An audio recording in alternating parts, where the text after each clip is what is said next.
అనసూయ గురించి ఓ సంచలన news viral అవుతుంది. అదే నిజమైతే పెద్ద సాహసమే అని చెప్పాలి. మరి ఆ మ్యాటర్ ఏంటో చూద్దామా? అనసూయ బోల్డ్ యాటిట్యూడ్ మెయింటైన్ చేస్తూ ఎవరేమన్నా ఐ డోంట్ కేర్ అంటుంది. అనసూయ పలు వివాదాల్లో ఇరుక్కుంది. అయితే ఆమె వెనక్కి తగ్గిందే లేదు. వందల మంది హేటర్స్ ని సింగిల్ హ్యాండ్ తో హ్యాండిల్ చేస్తుంది. ఆన్ స్క్రీన్ మీద కూడా అనసూయ ఇదే బోల్డ్నెస్ కొనసాగిస్తుంది. వేశ్య పాత్ర చేయడానికి కూడా ఆమె సిద్ధం. గతేడాది విడుదలైన విమానం మూవీలో అనసూయ వేశ్యగా సాహసోపేతమైన పాత్ర చేసింది. సాధారణంగా వేశ్యగా నటించేందుకు చాలా మంది నటులు జంకుతారు.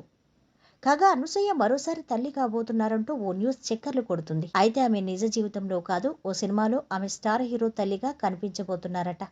హీరో బాల్యంలో వచ్చే సినిమాల్లో అనసూయ తల్లిగా చేస్తున్నారు. ఓ బడా ప్రాజెక్టుకి ఆమె సైన్ చేస్తున్నారని తెలుస్తోంది. అనసూయ తల్లిగా కనిపించడం సాహసమే అని చెప్పాలి. కారణం ఆమెకు లేడీ ఓరియంటెడ్ చిత్రాల్లో లీడ్ రోల్స్ ఆఫర్స్ వస్తున్నాయి. స్టార్ హీరోకి తల్లిగా నటిస్తే అనసూయ కెరీర్పై ప్రతికూల ప్రభావం చూపే అవకాశం లేకపోలేదు. అదే సమయంలో అనసూయ ట్రోల్స్ ఫేస్ చేయాల్సి వస్తుంది.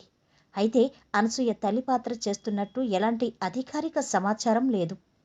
అనసూయ నెక్స్ట్ పుష్ప 2 మూవీలో దాక్షాయినిగా లేడీ విలన్ పాత్రలో సందడి చేయనుంది.